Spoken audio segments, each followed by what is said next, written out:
السلام علیکم، میرے چینل کہانی کی دنیا میں خوش آمدید۔ آج کی کہانی کا نام ہے ایک مکار پری کی کہانی۔ اگر آپ کو کہانیاں سننا پسند ہیں تو ابھی میرے چینل کو سبسکرائب کریں اور ساتھ میں لگے بیل آئیکن کے بٹن کو بھی پریس کر دیں تاکہ آپ کو ملتی رہیں ویڈیو اپڈیٹس۔ تو چلیے چلتے ہیں آج کی کہانی کی طرف۔ پورے گاؤں میں خوشی کی لہر دوڑ گئی تھی۔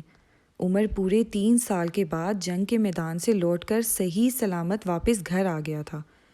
اس کے ساتھ اس کے گاؤں کے اور بھی کئی نوجوان سپاہی بن کر گئے تھے، مگر ان میں سے کوئی بھی لوٹ کر نہیں آیا تھا۔ یہ 3 سال پہلے کی بات ہے جب عمر 18 سال کا نوجوان لڑکا تھا۔ وہ اپنی ماں کا واحد کفیل تھا۔ دن بھر محنت مزدوری کے بعد جو کچھ ملتا وہ ماں کے ہاتھ پر لا کر رکھ دیتا تھا۔ اسے اپنی ماں سے بہت محبت تھی اور وہ ہمیشہ یہی کوشش کرتا تھا کہ اس کی ماں کو کوئی تکلیف نہ ہونے پائے۔ اس کی ماں اس سے بہت خوش تھی اور ہر وقت اسے دعائیں دیتی تھی۔ ماں بیٹے پر مشتمل یہ مختصر سا گھرانہ بڑا خوش و خرم زندگی گزار رہا تھا کہ بادشاہ کی طرف سے یہ فرمان جاری ہوا کہ ملک کے تمام نوجوان فوج میں بھرتی ہو کر سرحدوں پر پہنچ جائیں، کیونکہ ان کے پڑوسی ملک کے بادشاہ نے ان کے ملک پر قبضہ کرنے کے لیے اچانک حملہ کر دیا تھا۔ وہ ملک بہت بڑا تھا، اس کی فوج بہت زیادہ تھی، اس لیے یہ بہت ضروری ہو گیا تھا کہ نوجوانوں کو سپاہی بنا کر ان کے مقابلے کے لیے بھیجا جائے۔ عمر کا گاؤں زیادہ بڑا نہیں تھا، پورے گاؤں کی آبادی 4-5 صفوف پر مشتمل تھی۔ بچوں، بوڑھوں اور عورتوں کو نکال کر کل 40 نوجوان تھے جنہوں نے فوج میں بھرتی ہو کر میدان جنگ میں جانا قبول کر لیا تھا۔ انہی نوجوانوں میں عمر بھی شامل تھا۔ عمر کی بیوہ ماں بہت اداس تھی، مگر ملک کی سلامتی کا سوال تھا، اسی ملک کی سلامتی کے لیے اس نے اپنے شوہر کو بھی قربان کر دیا تھا۔ تو بیٹے کو کیسے روک سکتی تھی؟ عمر کا باپ ایک سپاہی تھا اور میدان جنگ میں بڑی جواں مردی سے لڑتے ہوئے وطن کی سلامتی پر قربان ہو گیا تھا۔ ایک سپاہی کا بیٹا ہونے کے سبب عمر بھی بہت باہمت تھا۔ وہ اپنی ماں کو خدا حافظ کہہ کر چلا گیا تھا۔ جنگ ہوتی رہی، وہ لوگ بے جگری سے دشمن کا مقابلہ کرتے رہے۔ اس لڑائی نے طول کھینچا اور پھر 3 سال بعد دونوں ملکوں میں ایک دوسرے پر حملہ نہ کرنے کا معاہدہ ہو گیا۔ یوں دوسرے سپاہیوں کی طرح عمر بھی واپس اپنے گاؤں آ گیا۔ گاؤں میں اس کا بڑا شاندار استقبال ہوا۔ وہاں کے لوگوں کے پرخلوص رویے نے عمر کو میدان جنگ کی تمام تکلیفیں بھلا دی تھی۔ وہ لوگوں سے ملتا ملاتا اپنی گھر کی طرف جا رہا تھا۔ اس کی جنگی خدمات کے اعتراف کے طور پر بادشاہ نے اسے بے پناہ انعام و اکرام سے نوازا تھا۔ اس کی پشت پر جو تھیلا لٹک رہا تھا وہ اشرفیوں سے بھرا ہوا تھا۔ عمر سوچ رہا تھا کہ اب وہ اپنی ماں کے رہنے کے لیے ایک شاندار سا گھر تعمیر کروائے گا اور اس کی خدمت کے لیے ایک کنیز بھی رکھوا دے گا۔ مگر جب وہ اپنے گھر کے سامنے پہنچا تو اندر جانے سے پہلے اسے گاؤں کے ایک بوڑھے شخص نے روک کر کہا، عمر بیٹے، ہم تمہارے آنے کی خوشی میں تمہیں ایک افسوسناک خبر سنانا بھول گئے تھے۔ تمہاری ماں اب اس دنیا میں نہیں ہے، وہ 1 سال پہلے ہی اس دنیا سے جا چکی تھی۔ تم ایک سپاہی ہو، سپاہی کا دل مضبوط ہوتا ہے، امید ہے تم اس صدمے کو ہنس کر سہو گے۔ بوڑھے کی بات سن کر عمر کی آنکھوں تلے اندھیرا چھا گیا تھا۔ اس کے تو وہم و گمان میں بھی یہ بات نہیں تھی کہ جب وہ گھر پہنچے گا تو اس کی ماں منو مٹی کے نیچے جا سوئے گی۔ اس کی آنکھوں میں آنسو آ گئے۔ لوگ اسے دم دلاسا دے کر اپنے اپنے گھروں کو چلے گئے۔ عمر نے کچھ دیر بعد اپنی حالت پر قابو پا لیا۔ اس نے گھر کے اندر داخل ہونا چاہا، مگر وہ یہ دیکھ کر حیران رہ گیا کہ دروازہ اندر سے بند ہے۔ وہ سوچنے لگا کہ اب اس گھر میں کون رہتا ہے؟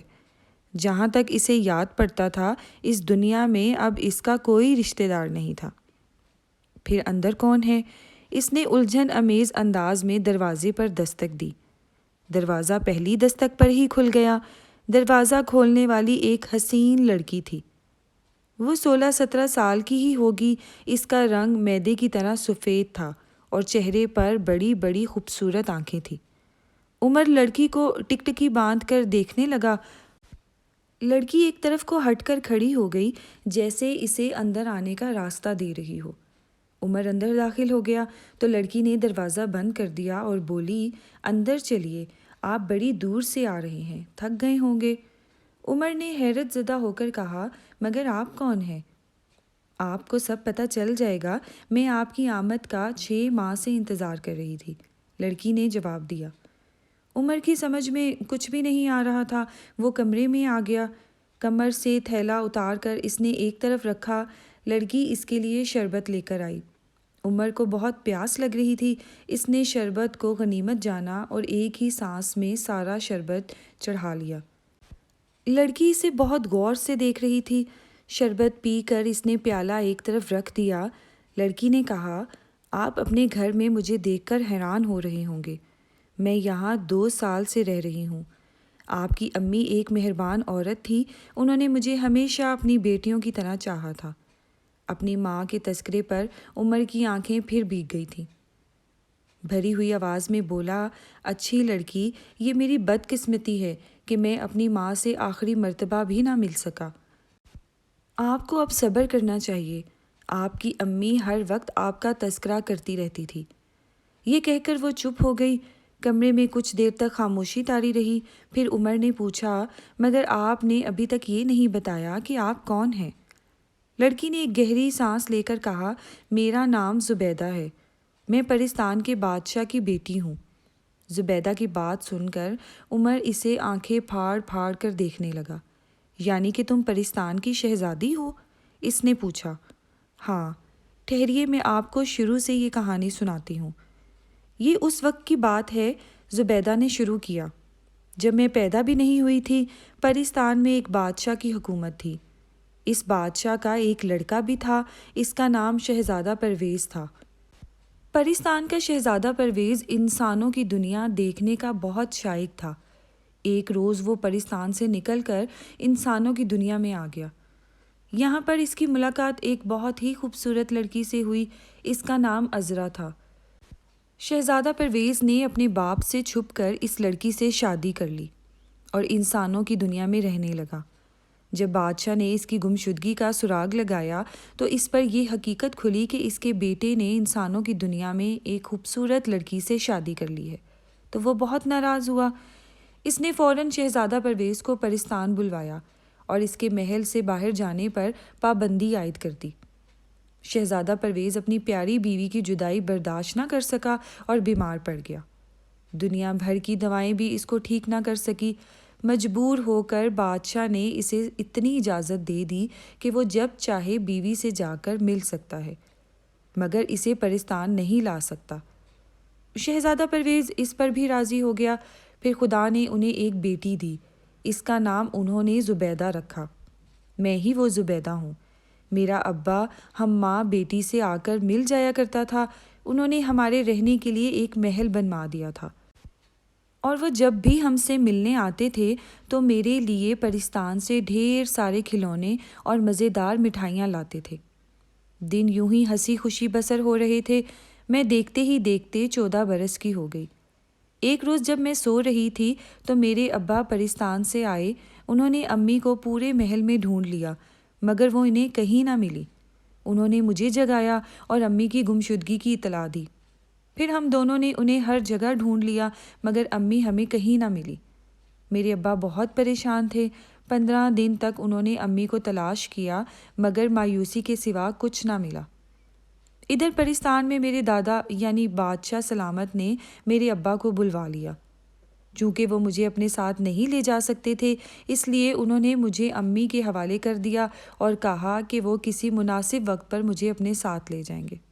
میں آپ کی امی کے پاس رہنے لگی۔ آپ جنگ پر گئے ہوئے تھے، آپ کے متعلق آپ کی امی نے ہی بتایا تھا۔ میں ان کے ساتھ ہر طرح سے خوش تھی۔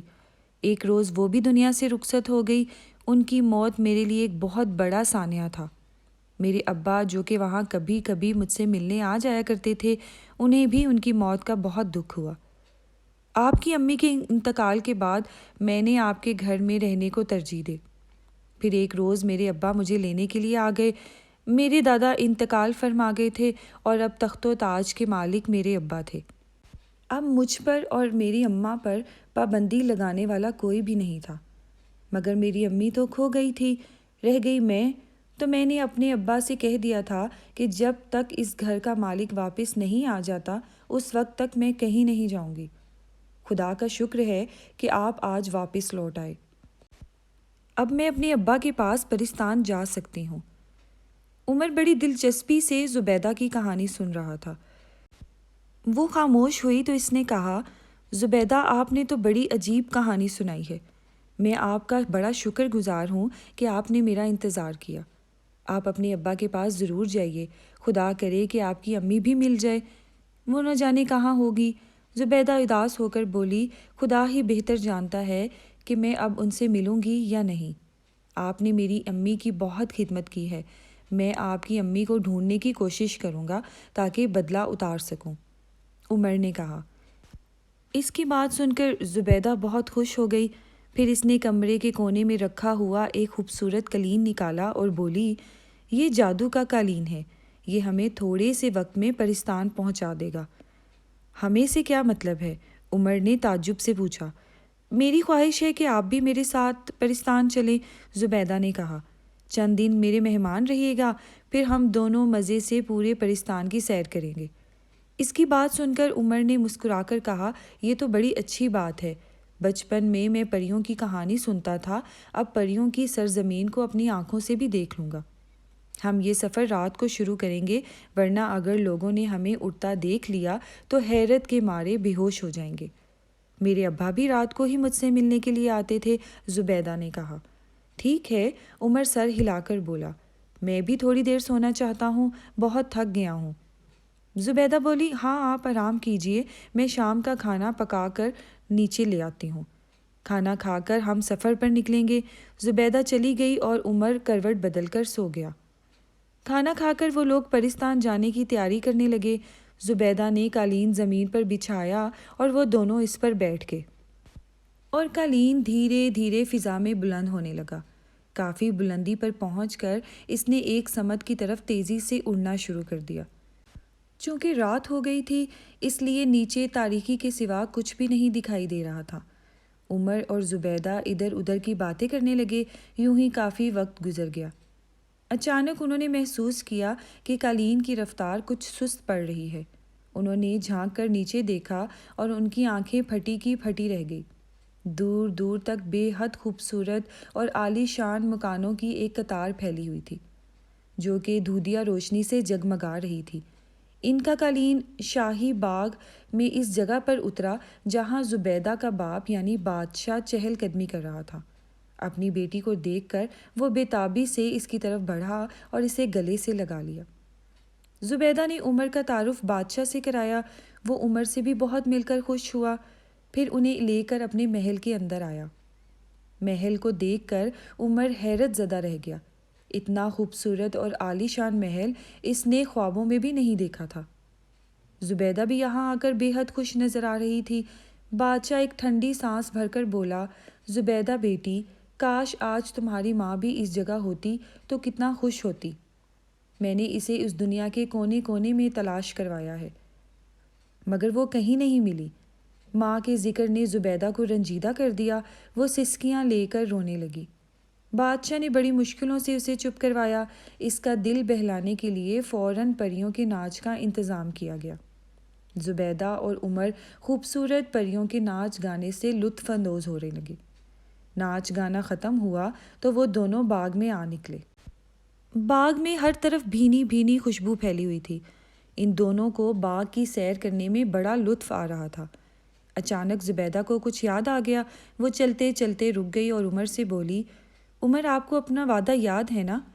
ہاں مجھے اچھی طرح سے یاد ہے، عمر سر ہلا کر بولا۔ آپ کی امی کو ڈھونڈنے کے لیے میں پوری کوشش کروں گا۔ اس کی بات نے زبیدہ کو مطمئن کر دیا، مگر عمر سوچ میں پڑ گیا کہ اس نے زبیدہ سے وعدہ تو کر لیا ہے، مگر اس کی امی کو کہاں تلاش کرے گا؟ یہ کام تو بہت مشکل تھا، مگر عمر ایسا نوجوان نہیں تھا کہ ہمت ہار بیٹھتا۔ اس نے عہد کر لیا کہ جب تک زبیدہ کی امی نہیں مل جاتی وہ چین سے نہیں بیٹھے گا۔ زبیدہ کی دوستی کئی پریوں سے ہو گئی تھی، کیونکہ وہ پرستان کی شہزادی ہو گئی تھی، اس لیے اسے بڑی عزت دی جا رہی تھی۔ وہ محل کی کنیز پریوں کے ساتھ باغ میں جھولا جھول رہی تھی۔ عمر بادشاہ سے باتوں میں مصروف تھا۔ ابھی کچھ دیر پہلے بادشاہ سے ایک بوڑھی پری مل کر گئی تھی۔ عمر بھی وہیں موجود تھا۔ بادشاہ نے اسے کہا، یہ بڑی بھی میرے رشتے کی خالہ ہے۔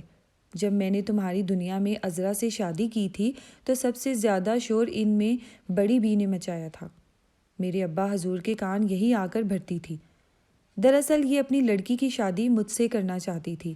انہی کی وجہ سے میری بیوی اور بیٹی نے اتنی مصیبتیں اٹھائی تھیں۔ ان کی بزرگی کا خیال کر کے میں انہیں کچھ نہیں کہتا ہوں، ورنہ میرا تو جی چاہتا ہے کہ ان کی شکل بھی نہ دیکھوں۔ اب بھی ان کا اصرار ہے کہ میں ان کی لڑکی سے شادی کر لوں، مگر میں کبھی بھی ایسا نہیں کروں گا۔ اگر یہ میرے ابا حضور کے کان نہ بھرتی تو میرے ابا کبھی بھی عذرا پرستان میں داخلے پر پابندی نہ لگاتے۔ اس طرح وہ گم بھی نہ ہوتی۔ بیچاری اب نہ جانے کس حال میں ہوگی۔ بادشاہ بے حد اداس ہو گیا تھا۔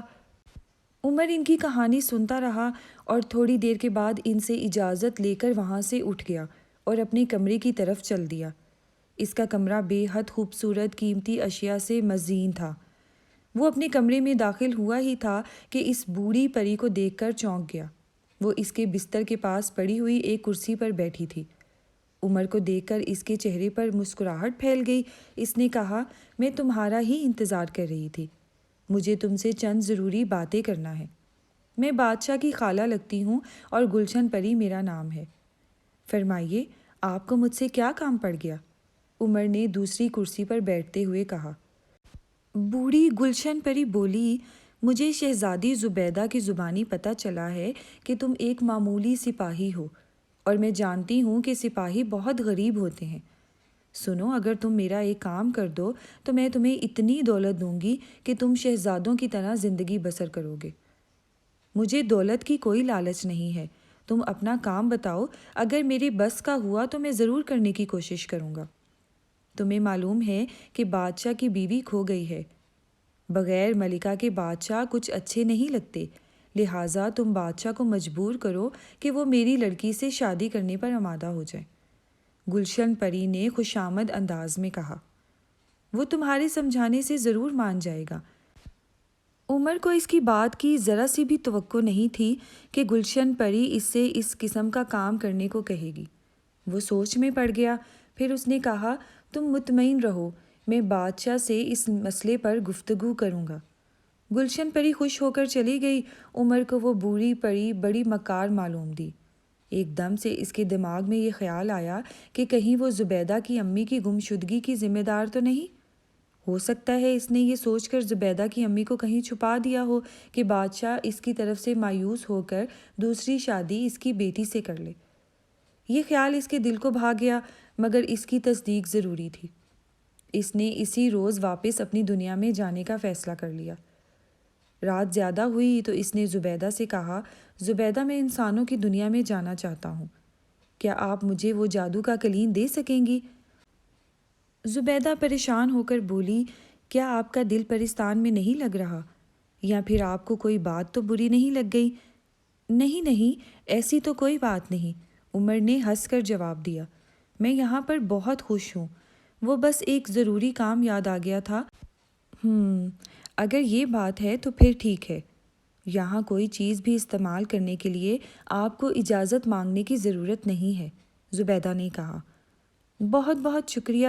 اچھا زبیدہ، ایک بات تو بتائیں، جب آپ اپنی امی کے ساتھ محل میں رہا کرتی تھی تو وہاں آپ پر کتنے ملازم تھے؟ عمر نے پوچھا۔ صرف ایک، وہ بھی 14-15 سال کا ایک لڑکا تھا۔ اس کا کام صرف اتنا تھا کہ وہ بازار سے سودا صرف لا دیا کرتا تھا۔ باقی گھر کا ہر کام امی خود اپنے ہاتھوں سے کرتی تھی۔ کیا آپ بتا سکتی ہیں کہ وہ لڑکا اب کہاں ملے گا؟ عمر نے دوبارہ سوال کیا۔ جب میں امی کی گمشدگی کے بعد محل سے چلی گئی تو اس لڑکے کو بھی نوکری سے جواب دے دیا گیا تھا۔ اس نے مجھے بتایا تھا کہ اب وہ ایک نان بھائی کے پاس نوکری کرے گا، مگر یہ سب کچھ آپ کیوں پوچھ رہے ہیں؟ زبیدہ نے حیرت سے پوچھا۔ یوں ہی، وقت آنے پر آپ کو سب کچھ پتہ چل جائے گا، عمر نے جواب دیا۔ پھر اس نے جادو کا قلین نکالا اور اس پر بیٹھ کر اپنی دنیا کی طرف چل دیا۔ اس نے زبیدہ سے اس جگہ کے متعلق اچھی طرح دریافت کر لیا تھا جہاں پر ان کا محل تھا اور جس میں وہ اپنی امی کے ساتھ رہتی تھی۔ قالین اس نے اس کے گھر میں اتارا تھا۔ رات زیادہ ہو گئی تھی، اس لیے اس نے قالین کو لپیٹ کر ایک طرف رکھ دیا اور بستر پر گر گیا۔ کہانی کا بقیہ حصہ دیکھنے کے لیے اگلی قسط پر کلک کیجیے اور ہمیں بتائیے کہ آپ کو ہماری کہانیاں کیسی لگتی ہیں۔